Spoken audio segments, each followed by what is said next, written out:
नमस्कार बच्चों, मैं आपकी हिंदी शिक्षिका आहाना हूँ और Nova learn books mount enlightenment international की इकाई के साथ इस सीखने की यात्रा में आप सभी का स्वागत करती हूँ। आज हम हिंदी व्याकरण के अध्याय 17 विराम चिह्न के बारे में सीखेंगे। बच्चों, विराम का अर्थ होता है रुकना या ठहराव। जब हम बोलते या लिखते हैं तो सही स्थान पर रुकना बहुत जरूरी होता है। यदि हम बिना रुके लगातार बोलें या लिखें तो हमारी बात स्पष्ट नहीं हो पाती। इसी स्पष्टता के लिए भाषा में कुछ विशेष चिन्हों का प्रयोग किया जाता है, जिन्हें विराम चिह्न कहते हैं। बच्चों, विराम चिह्नों का सही प्रयोग आपकी लिखावट को प्रभावशाली बनाता है और पाठक को आपकी बात सही ढंग से समझने में मदद करता है। तो चलिए, इस महत्वपूर्ण और रोचक अध्याय विराम चिह्न की शुरुआत करते हैं। शुभ अध्ययन। ठहराव वाले चिन्ह, विराम चिन्ह। विराम का अर्थ है रुकना या विश्राम। हिंदी भाषा में इसका बहुत महत्व है। बोलते और लिखते समय यदि हम इन चिन्हों का उचित प्रयोग नहीं करेंगे तो हम अपनी बात को स्पष्ट रूप से व्यक्त नहीं कर पाएंगे। लगातार बोलने और लिखने से भावों में स्पष्टता न होने के कारण बात को समझना मुश्किल हो जाएगा। मतलब यदि लगातार बोलते रहेंगे, कहीं रुकेंगे नहीं, कोई स्टॉप नहीं लेंगे अपने बोलने या लिखने में, तो बात क्लियर नहीं होती। इसलिए बातचीत में उपयुक्त शब्द अथवा शब्दांश पर उचित विराम लिया जाता है, तो भाषा सरल व रोचक हो जाती है। लिखित रूप में रुकने या विश्राम लेने की प्रक्रिया को व्यक्त करने के लिए कुछ चिन्हों का प्रयोग किया जाता है। अब जैसे बोलने में तो हम थोड़ा रुक रुक के ही बोल सकते हैं, लेकिन लिखने में तो रुक रुक के लिख नहीं सकते, उसमें तो कुछ ना कुछ चिन्ह का प्रयोग करना पड़ेगा। वो चिन्ह ही विराम चिन्ह कहलाते हैं। जैसे रोको मत जाओ, अभी मत कोमा जो लग रहा है मत के बाद लग रहा है, इसको अर्धविराम कहते हैं। जो इसको कहते हैं अल्प विराम। इंग्लिश में तो हम कोमा कहते हैं, बट हिंदी में इसको अल्प विराम कहते हैं। के बाद लग रहा है तो ये कि रोको मत जाओ, फिर दूसरा रुको मत जाओ, तो ये होता है विराम चिन्ह से अर्थ का चेंज हो जाना या अर्थ का क्लियर होना। उपरोक्त दिए गए दोनों वाक्य में समान शब्द हैं, परंतु उनमें अलग अलग स्थान पर विराम चिन्ह के कारण अर्थ बदल गए हैं। भाषा में भावों या अर्थ की स्पष्टता के लिए जिन चिन्हों का प्रयोग किया जाता है उन्हें विराम चिन्ह कहते हैं। प्रमुख विराम चिन्ह ये हैं: पूर्ण विराम, अर्धविराम, अल्प विराम, प्रश्नवाचक, निर्देशक चिन्ह, अपूर्ण विराम, विस्मयादि सूचक चिन्ह, योजक चिन्ह, कोष्ठक चिन्ह, उद्धरण चिन्ह, त्रुटिपूर्वक चिन्ह, लाघव चिन्ह। पूर्ण विराम, वाक्य की समाप्ति पर पूर्ण विराम चिन्ह का प्रयोग किया जाता है। मतलब जब वाक्य खत्म हो गया तो पूर्ण विराम लगा दिया जाता है। प्रश्नवाचक वाक्य में इस चिन्ह का प्रयोग नहीं किया जाता। जैसे मैं प्रतिदिन विद्यालय जाता हूँ, मेरा पसंदीदा विषय हिंदी है, महात्मा गांधी अहिंसा के पुजारी थे, तो सब में क्या लगा हुआ है? विराम चिन्ह। अर्धविराम, जहाँ पूर्ण विराम से थोड़ा कम रुकना हो, मतलब ये सेंटेंस पूरा नहीं हुआ बट तनिक रुकना है, तो वहाँ अर्धविराम चिन्ह का प्रयोग किया जाता है। जैसे मैं तुम्हें जानता तक नहीं, पुस्तक कैसे दे दूँ? Question mark.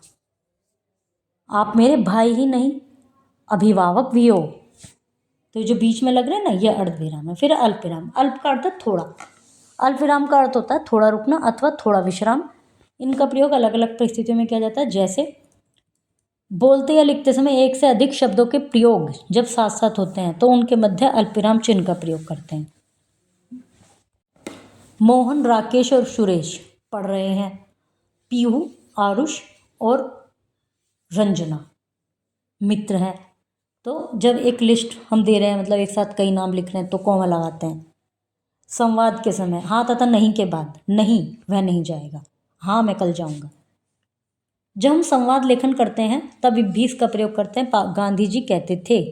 फिर ये अल्प विराम, पाप से घृणा करो, पापी से नहीं। अब जो किसी की कही हुई बात है उसको हमने इन्वर्टेड कॉमास में लिख दिया। इसको अभी हम आगे पढ़ेंगे कि ये कहाँ यूज़ किया जाता है। इनको उदाहरण चिन्ह कहते हैं और इनका कहाँ यूज़ होता है ये भी आगे पढ़ेंगे। पिताजी कहते हैं, फिर ये अल्प विराम, सदा सत्य बोलना चाहिए। वाक्य के मध्य में थोड़ा सा रुकने के लिए भी इसका प्रयोग किया जाता है।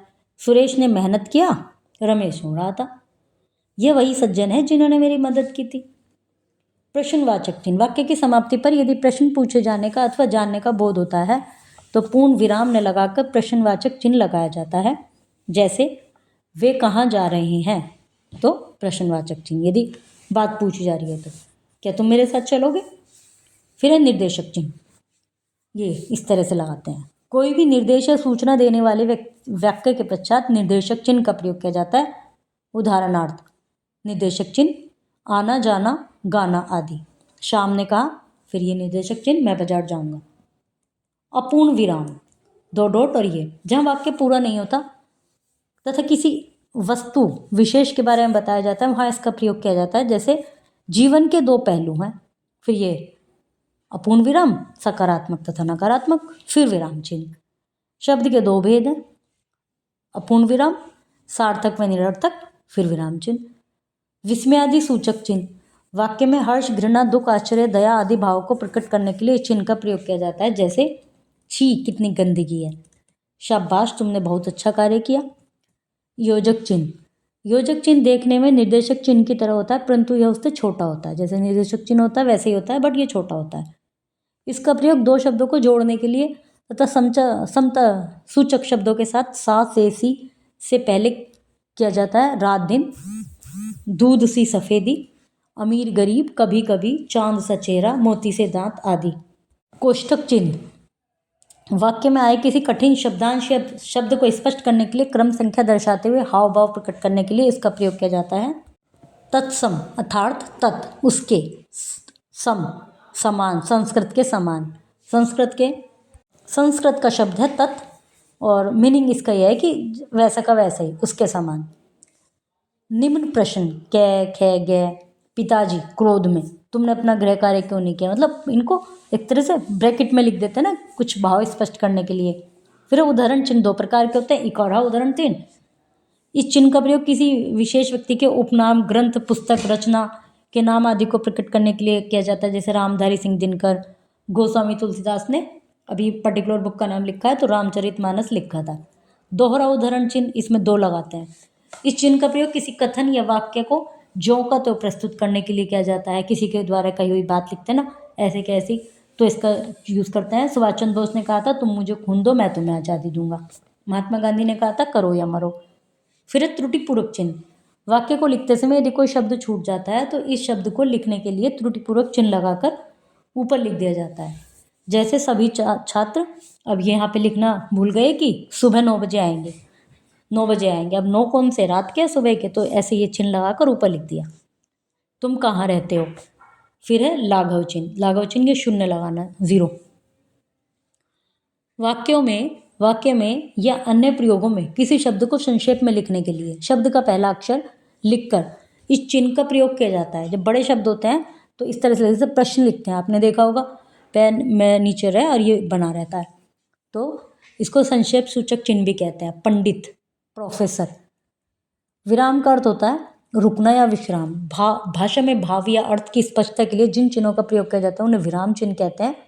भाषा में प्रयुक्त होने वाले प्रमुख विराम चिन्ह इस प्रकार हैं: पूर्ण विराम, अर्धविराम, अल्प विराम, प्रश्नवाचक, निर्देशक चिन्ह, अपूर्ण विराम, विस्मय आदि सूचक चिन्ह, योजक चिन्ह, कोष्ठक चिन्ह, उद्धरण चिन्ह, त्रुटिपूर्वक चिन्ह, लाघव चिन्ह। अपूर्ण विराम को विवरण चिन्ह भी कहा जाता है। लाघव चिन्ह को संक्षेप सूचक चिन्ह भी कहते हैं।